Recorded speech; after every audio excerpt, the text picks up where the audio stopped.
Hello, it's Nige here from Articology, and I've got an update about the CoralPod project that we're working on in collaboration with the Coral Centre in Hampshire. Um, it's such an amazing project.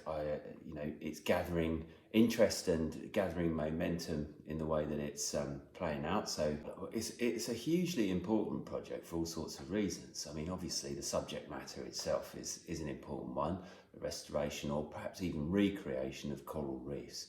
And with CoralPod, we're looking at, as I've said in the past, not just at the creating structures to propagate coral on, but also to create instant reef habitat by creating a three-dimensional structure that has lots of complexity to its pattern, shape, form, and architectural structure, really.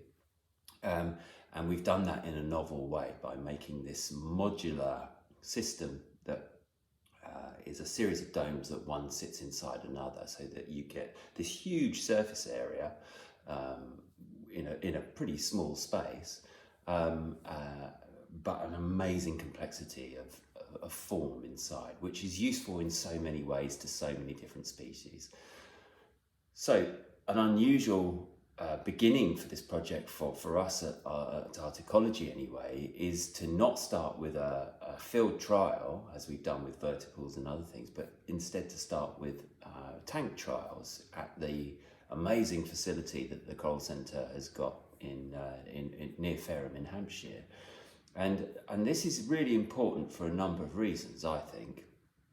One is that starting with a tank trial, because we've got the option to be able to do that, is a really interesting way of developing a design and understanding, what is needed to get to a point where we can say, okay, we think this is pretty efficient prototype. Now's the time to put it into the sea and see how it develops in a natural setting. And so that's where we're going, and it's the first time we've worked that way. We've always, as I said, sort of worked by developing an idea, putting that idea into the natural setting and seeing what happens. I think we take a pretty sort of careful approach to that. So we're not in the business of just chucking things out there and hoping. There's a lot of thought. This is primarily, Articology is about arts and science working together. The interesting thing with CoralPod is that we've also brought the hobbyist world in. So this is a trilogy of disciplines that maybe haven't really kind of met before.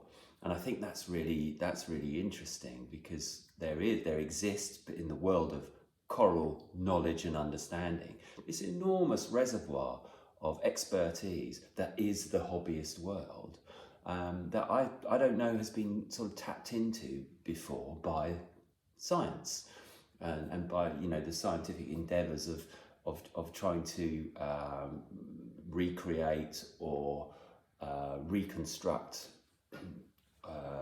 coral reefs. So that's where we're going with this, and it's, as I say, it's hugely interesting and fascinating to see how quickly we're learning.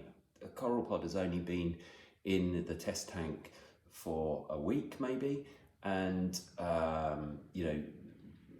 the folks there have already introduced some fish and some polychaete worms, and they'll start to build that biodiversity over the coming weeks and months, and they'll also be propagating using this fragging technique coral onto the outer skin. And so what we should start to see is this community of wildlife in an artificial setting, clearly, grow, and then we can get to understand how the relationships between the structure itself and the animals that are living in that space are using it, and that will give us a really good idea as to whether or not we need to change the design in some way. As I said, it is a modular system in more ways than one. It's modular in the sense that you've got a 70 centimetre wide dome with a series of smaller domes inside it. So that, I guess, is modular in itself.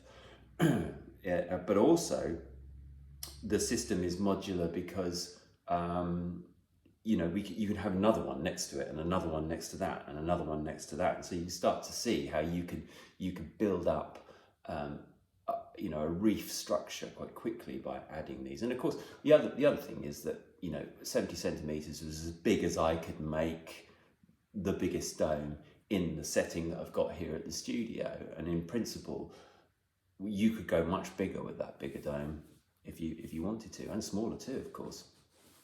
So it's very flexible, and it doesn't require any technology to make those coral domes. So they could be made if they work and they prove to be productive in terms of allowing coral to grow on its structure, but also instant habitat for reef dwelling wildlife communities. If they work in that sense, then anybody can make these anywhere in the world, and we've deliberately gone up that route. It doesn't need 3D printing technology to do it. I'm a huge fan of 3D printing technology. I think it's absolutely brilliant. But if you live somewhere, perhaps in the Pacific Ocean on an island, where that kind of technology just isn't available to you, what we're saying is, CoralPod could still be a thing. It can still be made by local people on the beaches, where they live, and deployed in the marine setting. We're not there yet. We have to understand whether this thing is actually going to work or not. The principles that we've used to create the design in the first place have all been a stepping stone, or come as a stepping stone back to the things that we've done before. So we haven't started from scratch with CoralPod.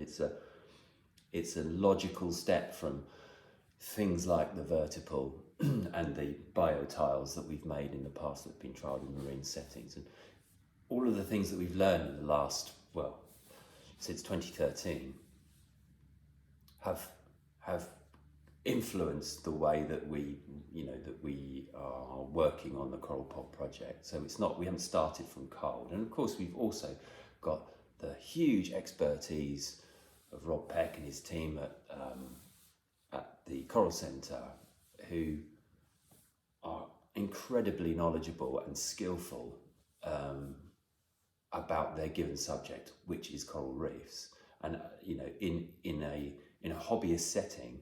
And that's what we find at Articology so fascinating, that there is this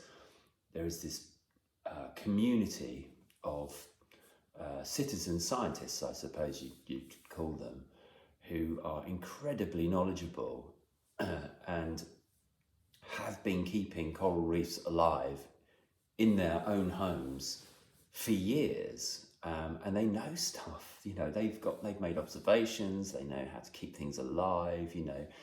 They know how to propagate coral, and this is something that I personally feel shouldn't be overlooked, and we're certainly not overlooking it. And this, what's happening as a result of their amazing skills and knowledge, it's attracting I guess you'd call it the mainstream sciences in, and they are showing signs of wanting to get involved. That's something that Articology we're very used to.